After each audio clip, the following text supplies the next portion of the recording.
Por que a gente adoece? Qual a diferença entre ser doente e saudável? A maioria de nós recebe um carro 0 quilômetro, não é isso? Em perfeito estado de saúde. Por que a gente vai adoecendo?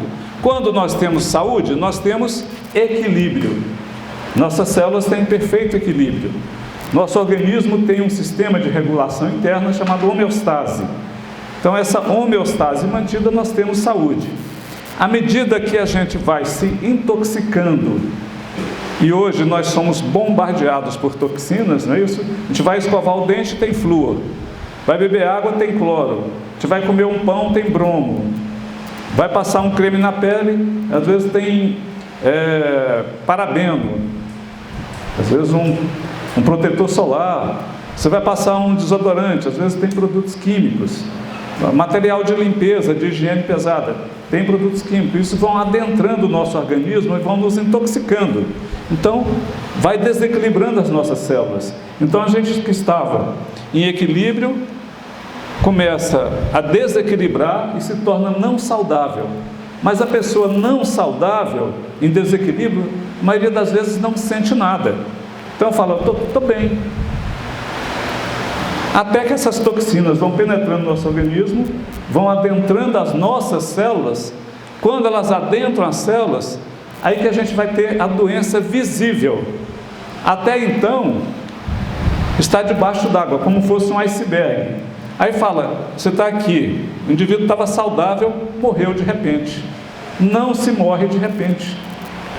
E nós tivemos várias mortes súbitas recentemente. Vários médicos, inclusive, mês de agosto e setembro foi tenebroso para a classe médica.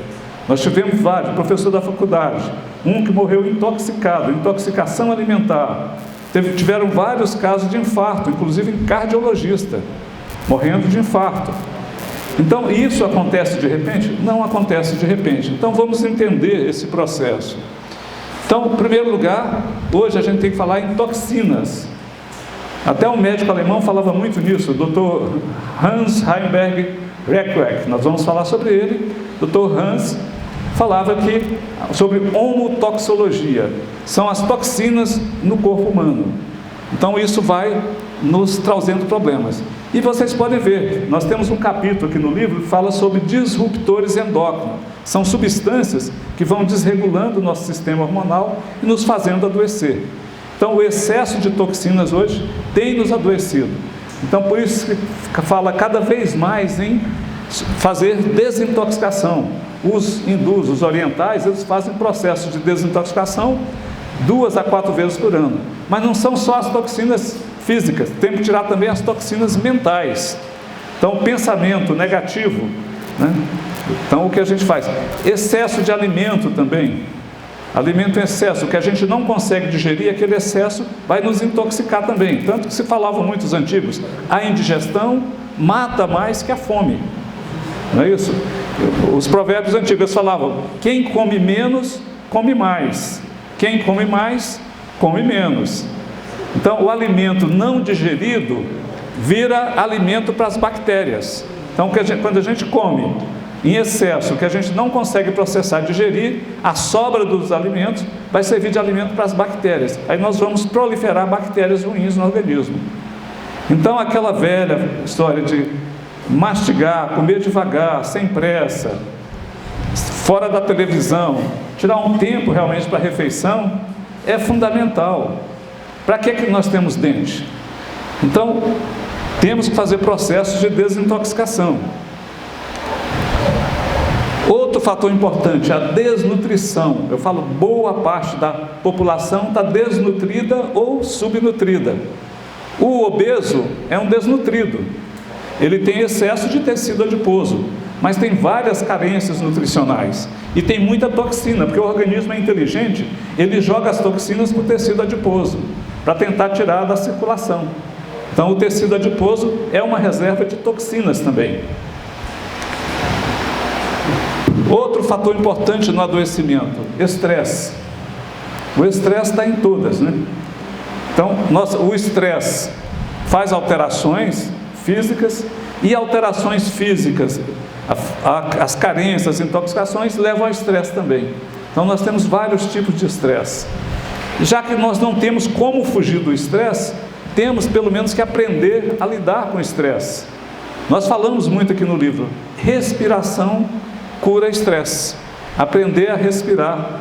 Você, quando respira profundamente, não é aquele puxa o ar e solta, não. Tem que respirar para encher a caixa torácica, dilatar o tórax, o abdômen, segurar um tempo, para o oxigênio penetrar e difundir pelo nosso corpo.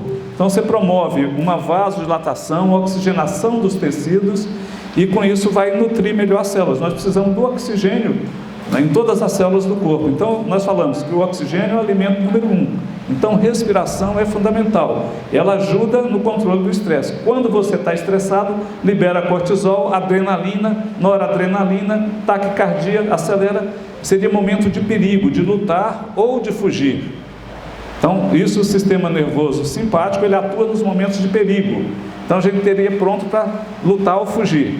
Passado o período, você tem que relaxar. Na natureza acontecia assim. Hoje, nessa vida da cidade, esse estresse não cessa. É horário para isso, horário para aquilo, conta para pagar. Você não desliga da tomada. Então nós temos um estresse crônico.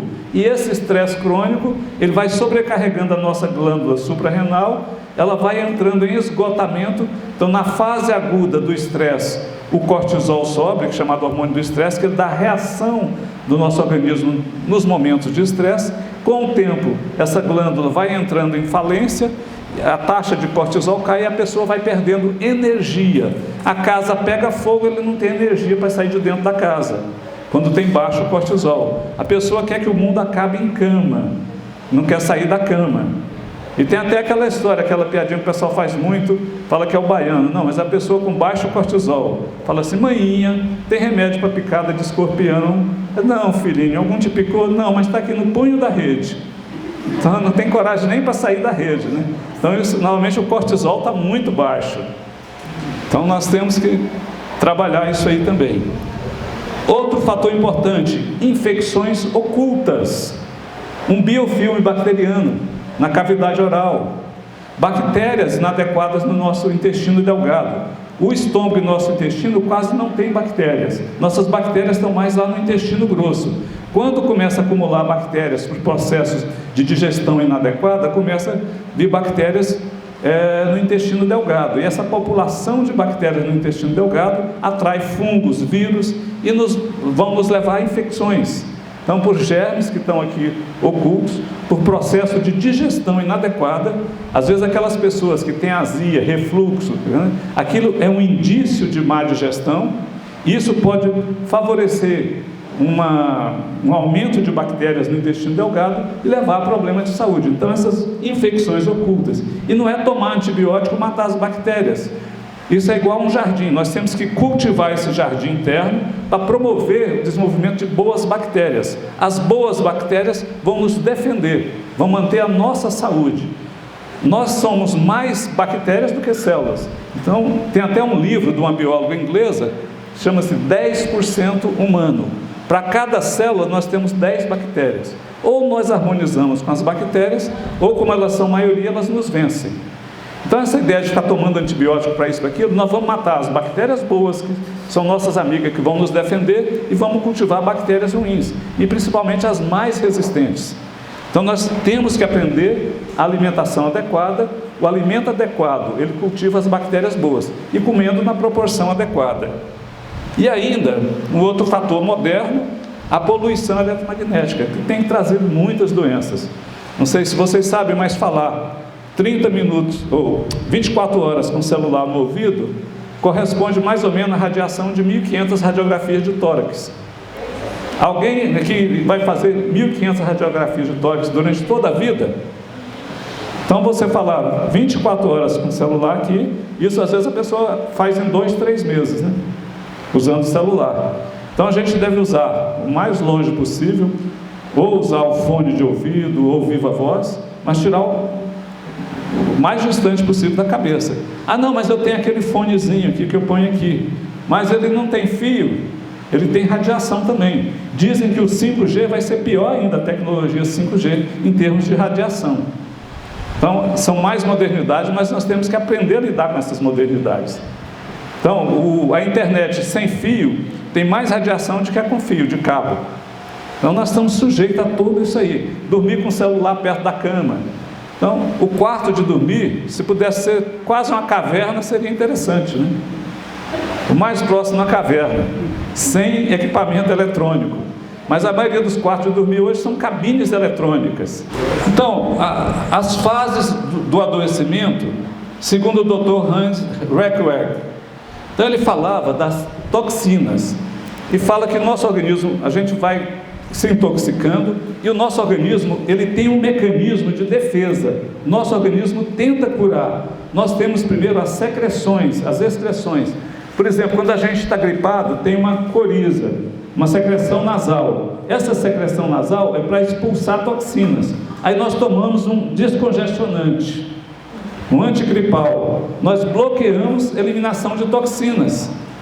A gente tem uma sudorese aqui com um mau odor. Aí passa um desodorante antitranspirante, para bloquear a transpiração. Aí você pode causar inflamações, espinhas, furúnculos, uma série de coisas, porque as toxinas então estão indo para dentro.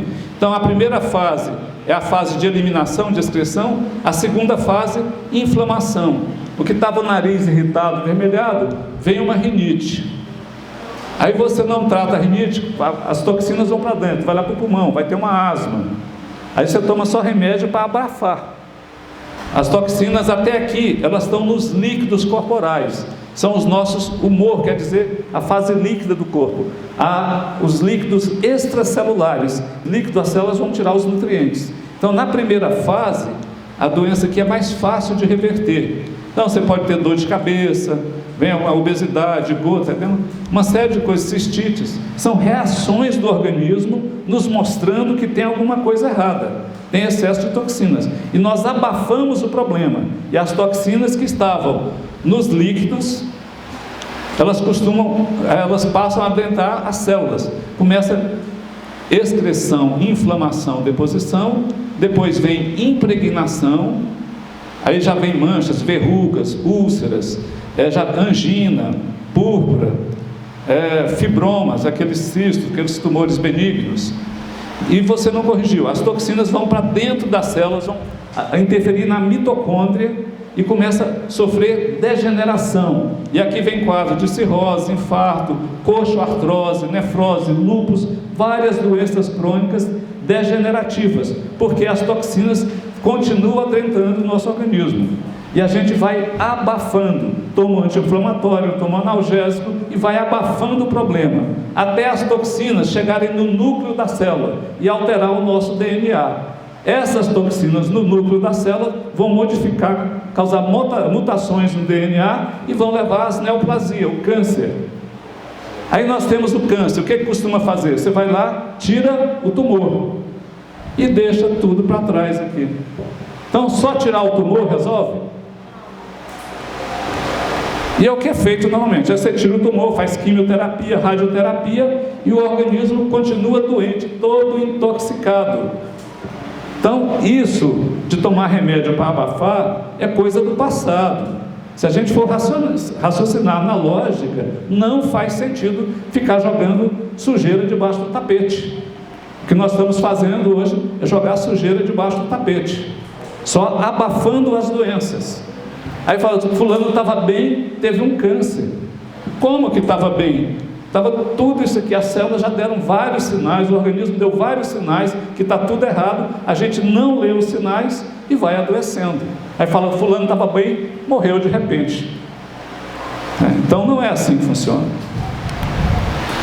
Então olha aqui, vamos fazer de conta que o peixe é a célula, e aqui é o líquido extracelular. Imagina essa água aqui contaminada, tem vários peixinhos aqui dentro. Aí morre um peixe, você vai e tira o peixe, deixa os outros lá dentro, não limpa a água. Daí um dia morre outro peixe, você tira aquele peixe que morreu, vai deixando os outros lá dentro, aquela água suja. É isso que a gente faz quando a gente está tirando câncer. Há umas 2 semanas nós tivemos um caso na faculdade, um paciente de 62 anos, tinha sido operado de um câncer de próstata, tirou a próstata, e agora chegou com um câncer de bexiga. Qual a proposta? Tirar a bexiga. continua intoxicado, todo o corpo sujo. Daqui um dia vai chegar com câncer no rim, aí vai tirar o rim, e assim por diante. Então essa coisa não é racional. Então nós temos que começar a parar para pensar, analisar as coisas. Então essa questão de limpar o organismo é muito sério, e esses exemplos simples são fáceis de entender.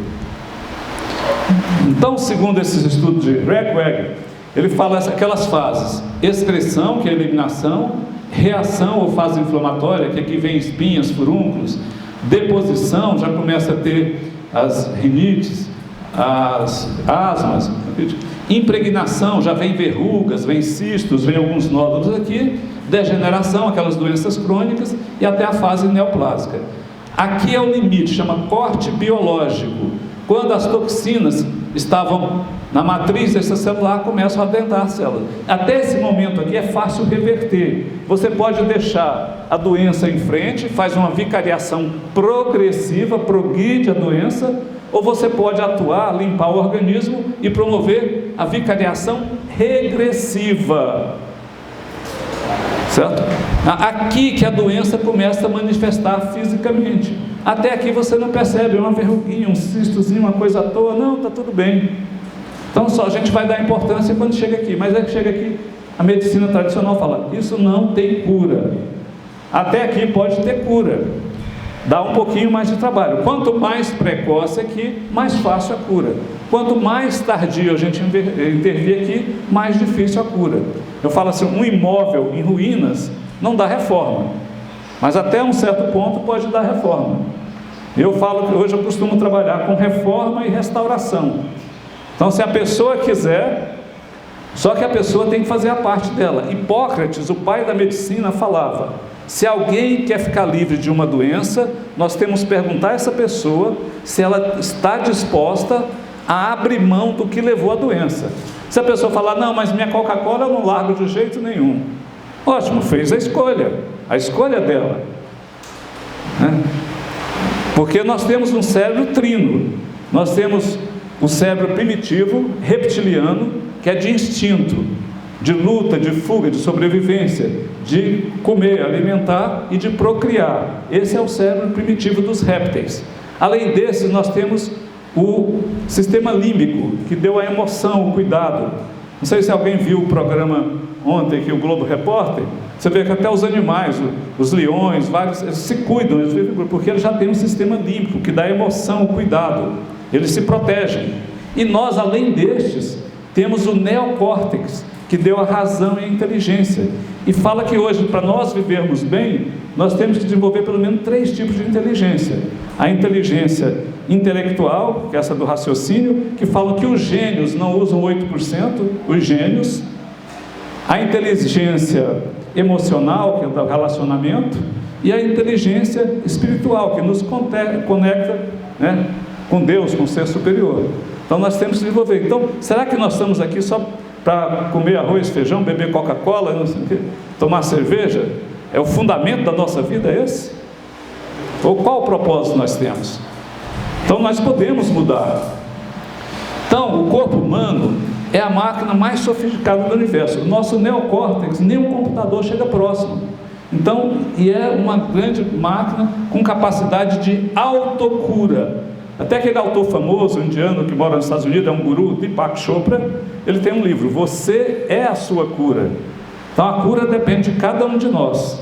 Nós, como médicos, podemos mostrar o caminho e orientar, mas se a pessoa não fizer a parte dela, não tem como curar, certo? Então, nosso corpo, ele procura. Quando a gente tem um corte, ele não cicatriza automaticamente se a gente não deixar infeccionar.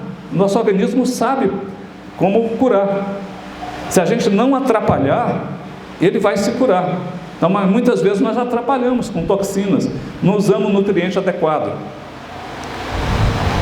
Olha aqui, 2 automóveis do mesmo ano. Qual a diferença? Simplesmente quem cuida, não é isso? 2 pessoas com a mesma idade. Qual a diferença? Vai falar: não, mas fulano está velho, 60 anos está velho. Está velho? Os 2 com 60 anos estão velhos? Esse médico aqui nos Estados Unidos era um cardiologista, O pai multimilionário construiu um hospital para ele, nos Estados Unidos, e ele vivia assim, como diz, na balada, lancha, isso, para lá e para cá, e farra e tudo, e ele teve um infarto. Ele teve um infarto aos 55 anos, foi socorrido no hospital dele, que veio helicóptero, veio tudo, pegaram, ele sobreviveu pelo recurso, pela condição econômica, e depois disso ele passou a dedicar à medicina integrativa, e mudou de vida. Hoje ele está com 70 e poucos anos, e está nesse mesmo perfil aqui. Então vê que idade é relativo. Olha aí, idade é tudo? Não, são pessoas sexagenárias. Olha aí, 72 anos, 75 anos, 82 anos. Falar, está velho. Será que está velho aqui? Você já acha que está velho? Então, idade é relativo. Vai falar, com 60 anos está velho. Então, isso é relativo, depende do cuidado. E aqui, com 90 anos, esquiando, está velho? 90 anos é velho. É para estar numa cadeira de roda, não é isso? Então, depende de quê? Do que a gente escolhe no dia a dia. Então, é possível fazer isso aqui. Basta nós querermos.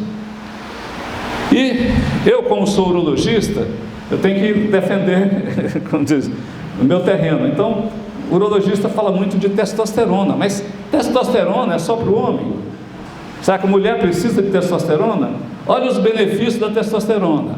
Nos homens, aumenta a capacidade de ereção, proteção prostática, melhora a libido, proteção cardiovascular, o coração, abaixa o colesterol ruim, aumento de energia e vitalidade, sensação de bem-estar geral, reduz massa gorda, protege ossos e músculos, então deixa os ossos e músculos mais fortes, função antidepressiva e capacidade cognitiva. Isso também nas mulheres. Só que as mulheres precisam de uma quantidade, às vezes 10% que é a quantidade do homem. Você não pode dar testosterona numa proporção maior para as mulheres. Senão elas vão ficar musculosas, engrossar a voz, ganhar pelo. Então tudo tem a proporção. Assim como o homem precisa de hormônio feminino também. O homem precisa de estradiol, precisa de progesterona na proporção adequada. Se você dá muito estradiol para o homem, pouca testosterona, vai mudar tudo, né? Vai afinar a voz, vai mudar. Então os hormônios, eu falo aqui no livro que eles são os mensageiros da saúde. Eles nos mantêm saudável. E testosterona hoje, você sabe que no homem, abaixo de 700 já começa a ter vários problemas. E nos exames de laboratório vem lá, o normal de 300 a 1000, 1100. Eu pergunto para vocês, se tirar 5,1 numa prova e 9,9 é a mesma coisa? Se for pelos exames, pela referência dos exames, tanto faz tirar 5,1 quanto 9,9. Então qual que é melhor? Um homem com 700 a 900 de testosterona ou com 300 de testosterona? Certo? Então olha aqui, uma mulher com 20 de testosterona ou com 100 de testosterona? Qual que você prefere? Quem quer ficar com 20 de testosterona ou com 100 de testosterona? Então, mas todo mundo fala, mas hormônio dá câncer, é bandido ou mocinho? Como que é hormônio dá câncer? É hormônio do próprio organismo. Quando a gente tem mais câncer? Aos 25 anos ou aos 60? Quando tem mais hormônio no organismo? Aos 25 ou aos 60? Ué, então tem uma contradição aí, né? Quando a gente tem menos hormônio que dá câncer e o hormônio provoca câncer, será que não tem um contrassenso? De que hormônio nós estamos falando? Certo? Eu pego hormônio extraído de urina de égua prenha e dou para a mulher. É a mesma coisa do hormônio da mulher? Então, aí esse hormônio vai causar malefícios para a mulher, mas foi extraído de urina de égua prenha. O que tem a ver com o corpo da mulher? A testosterona, tem a molécula certinha da testosterona. Aí a indústria faz enantato de testosterona, cipionato de testosterona, que é modificado. É como a chave e a fechadura. Eu pego uma chave errada, eu vou conseguir abrir a porta? O hormônio tem que ser idêntico ao do organismo. Quando eu dou o hormônio idêntico ao do organismo, ele vai funcionar adequadamente na célula e vai promover aqueles benefícios. Então está vendo aqui vários estudos mostrando que implantes de testosterona e de estradiol, né, não aumenta o risco de CA de mama, diferente da forma oral, sintética e da metiltestosterona, que são hormônios modificados. Então, vários estudos mostrando que o hormônio natural, bioidêntico, até protege o organismo contra câncer e não provoca câncer. Então, as pessoas fazem confusão, que usam hormônio sintético oral. Agora, pílula anticoncepcional causa problema? Inúmeros problemas. Deixa uma mulher jovem menopausada. A mulher de 25 anos pode entrar em menopausa tomando pílula anticoncepcional. Detona a saúde da mulher e provoca uma predominância estrogênica, a predominância do sistema nervoso simpático. O estradiol, ele ativa o sistema nervoso simpático, que é do movimento, da reação, e a progesterona, o parasimpático, do relaxamento. Então a mulher tem que auxiliar os dois. Quando a mulher tem só o simpático dominante, ela fica mais nervosa, irritada, vira bicho. Ninguém tolera uma mulher com predominância estrogênica. Ninguém suporta, TPM dia e noite. Sério mesmo. Então, a mulher tem que ter o equilíbrio dos hormônios também. Quando você vê aquela mulher ranzinza, você não pode nem olhar, pode saber que os hormônios estão tudo bagunçados. Quando você equilibra os hormônios, vira uma doçura.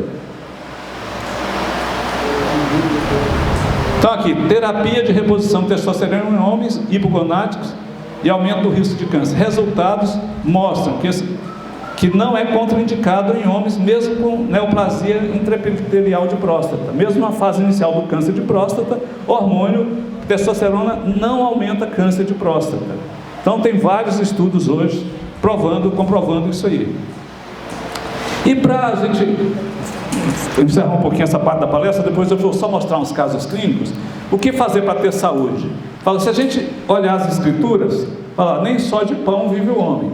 Então não é só alimento, não é isso? Então o que a gente precisa para ter saúde e bem-estar? Primeira coisa, dormir igual um anjo, igual uma criança, certo? Então, primeira coisa, para se ter uma saúde boa, é voltar a dormir adequadamente. Não com medicamentos que dopam. Tem que ser um sono natural. Chegar na fase 3, 4 do sono, a fase REM, para ver um relaxamento muscular e recuperação de energia. Por isso que eu falo que quanto mais próximo da caverna o quarto, melhor, para ter condições de dormir. Quando tem essas luzes artificiais, nosso organismo não reconhece isso aqui. Ele não sabe o que é isso aqui. Isso altera nosso ritmo circadiano. Então a gente precisa de um sono de qualidade. E a partir dos 30 anos, nenhum de nós produz melatonina suficiente. Então quase todas as pessoas acima dos 30 anos precisam repor melatonina. Ela é um hormônio também do sono. Meditação e gerenciamento do estresse, também fundamental. Nós falamos aqui no início. Já que a gente não tem como fugir do estresse, temos que aprender a administrar. Atividade física também, em qualquer idade, não se pode parar de atividade física, seja até os 90, 100 anos, onde a gente for, tem que fazer alguma coisa, tem que movimentar. Controlar as emoções. Então, essa questão da emoção, do relacionamento é fundamental, isso dá longevidade. Lógico que a alimentação equilibrada é fundamental, comer na quantidade certa, os alimentos corretos. Hoje se fala até conforme o tipo sanguíneo, se fala em nutrigenética, né? São os nutrientes de acordo com a genética da pessoa. Você pode fazer alguns estudos e ver isso aí, o alimento mais adequado. Então tem como se dar, por isso que as pessoas muitas vezes precisam do acompanhamento de um médico, de um nutricionista, para fazer uma alimentação balanceada e adequada. Contato com a natureza. Os americanos chamam de grounding, né? Em inglês é grounding. Então, ser contato com o solo. A gente não pode viver só com sapato, tem que andar descalço, abraçar uma árvore. Então, a gente tem que ter essa troca de energia com a natureza. A gente não pode ter o isolamento. Isso fizeram até experiências com ratos. E os ratos, um grupo de ratos criaram em contato com o solo e o outro numa gaiola de Faraday. Esses em contato com o solo, com a mesma dieta balanceada. Esses em contato com o solo, eles desenvolviam, procriavam, reproduziam. Os na gaiola de Faraday, que tem o isolamento, eles definhavam até morrer. Autoconsciência, autoconhecimento. Então é fundamental. Então, saber o nosso propósito de vida, o que nós estamos fazendo aqui. Então, o nosso propósito é só tomar Coca-Cola, tomar cerveja, fazer alguma coisa e ir para o boteco? Ou nós temos algo mais a fazer aqui? Então, essa questão do autoconhecimento, nós temos que desenvolver a nossa mente. Se fala que os gênios não usam 10%, então imagina nós que não somos gênios aí. Então, temos que evoluir mais. Então, só para finalizar, vou mostrar uns casos clínicos de doenças que não curam. Isso aqui nós pegamos uma paciente, uma professora no Tocantins. Ela teve um diagnóstico de distrofia muscular progressiva. Vai atrofiando toda a musculatura. Ela chegou na cadeira de rodas, a família dava sopinha, caldinho na boca, ela não tinha mais força para levar a colher na boca. E nós começamos um tratamento dentro dessa rotina, de desintoxicar o organismo, nutrir adequadamente. Nós fomos promovendo aquela vicariação regressiva. Essa paciente, com 4 meses, ela já andava de bengala. Com 8 meses, ela já estava dançando. E uma doença que não cura, não é isso? E tem um vídeo dela aí, contando, ela conta a história, mas não vai dar tempo de passar esse vídeo, isso não vai alongar muito, mas ela contando a história. Desde a infância ela já tinha problema de alergias, começaram das alergias, o organismo vai mostrando, a pessoa não vê, vai bloqueando. Usar nutrientes, nós usamos nutrientes, que a gente usa muito, os nutrientes na forma micelar, que até esse suco que vocês estão bebendo, um ali meio alaranjado, essa nutrição micelar. O que é a nutrição micelar? A partícula, o nutriente é 1000 vezes menor que a célula, com isso é absorvido com a água, tem um aproveitamento de 99%. Então, e tem nutrição balanceada para os sistemas orgânicos. Então, nós fizemos a desintoxicação, usamos nutrientes para o sistema glandular feminino, e o esposo tomando nutrientes para o sistema glandular masculino. Em menos de 60 dias ela engravidou e mandou esse depoimento, que ela ficou surpresa, né? Até a ginecologista queria vir consultar também para saber o que estava acontecendo, porque já tinha 3 anos tentando gravidez e não conseguia. Certo? Então, é interessante, outra hora a gente passar isso aí para vocês, a gente pode até mandar esse áudio, porque é muito emocionante o depoimento dela. E essa jovem aqui, vou contar a história dela rapidamente para a gente finalizar. Qual que é mais importante? A genética, a hereditariedade ou o que a gente faz no dia a dia? Então, que fala assim, não, isso é genético. Então, essa paciente teve uma doença genética chamada esclerose tuberosa. Aos 13 anos de idade, ela foi encaminhada pelo nefrologista, porque a doença tinha nódulos no cérebro, no fígado e na face. A face toda cheia de nódulos. E um tumor renal gigante. Um angiomiolipoma de 20 centímetros, o rim estava para estourar. Com 13 anos de idade, nós tiramos o rim direito dessa paciente. Na época eu só fazia urologia, meu papel era tirar o rim, o tumor grande tira o rim. Já tinham falado para a família que a expectativa de vida era de 15 a 20 anos no máximo, porque essa doença vai evoluindo, os nódulos vão crescendo, destruindo o cérebro, o fígado. E nós tiramos o rim, passaram 3, 4 anos, ela voltou com um tumor no outro rim. Aí tinha um angiomiolipoma de 4 centímetros no rim esquerdo. Eu era urologista, qual o meu papel como urologista? Tirar o tumor. Aí a gente conseguiu fazer uma nefrectomia parcial, tirar aquele pedaço do rim que tinha um tumor. Passaram-se mais 2 anos, lá vem a paciente com outros nódulos no rim. Aí não tinha mais o que tirar, né? O que eu vou fazer agora? Convoquei um cirurgião endovascular, nós conseguimos fazer um cateterismo e embolizar, entupir os vasinhos para aqueles nódulos, para tentar paralisar a doença. Aí coincidiu que nessa época eu comecei a estudar nutrição, comecei a estudar medicina natural e comecei a mudar o estilo de vida da paciente. Nós mudamos toda a alimentação dela, fizemos desintoxicação, tiramos laticínio, glúten, todos esses alimentos industrializados. Durante um tempo você vai usar a dieta do Éden. O que é a dieta do Éden? Quando o homem chegou na terra, nossos ancestrais, eles eram coletores, comiam o que tinha na natureza. Então você vai comer frutas, hortaliças, castanhas, essas coisas aí. Tiramos tudo, proteína animal, tudo dela durante um tempo. E passamos os nutrientes. Ela começou a paralisar a doença. E a gente acompanhando todo ano, foi paralisando a doença. Aos 25 anos ela se casou. Aconselhamento genético, a adoção. Você não pode ser mãe, primeiro, é uma doença hereditária, 50% de chance de passar para os filhos. E só 15% de chance de ter uma gravidez bem-sucedida. 15% só.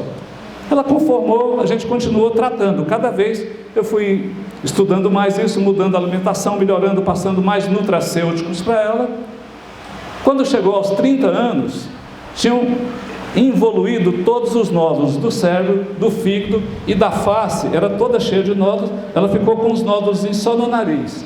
Aos 30 anos eu falei, ela tinha expectativa de vida no máximo 20 anos. E a gente pensava, não, daqui a um dia vamos tentar fazer um transplante renal. E ela com esse pedaço de rim se mantendo viva. Então, aos 30 anos eu falei, agora se quiser, você pode ser mãe. Mas como, doutor? Não é 50% de chance de ter uma criança com problema? Era. Antigamente. Você não era para viver 15, 20 anos? Então, se você tiver coragem, você tem mais de 90% de chance de ser uma mãe saudável. Vai encarar com mais de 90%? Você tem fé? Então, se você tiver fé, não, eu tenho fé, sim, eu vou encarar. Então, ela encarou e está aí o resultado, chama Ana Vitória, nasceu dia 1º de dezembro do ano passado, e a mãe hoje está com 34 anos, para quem era para viver 15, 20 anos. E está bem até hoje com esse pedacinho de rim e essa criança aí maravilhosa, linda, sem nenhum defeito. Certo? Então isso nos encoraja a mostrar que quem manda é a epigenética, é o que nós fazemos. Então viver com saúde é uma questão de escolha. Obrigado.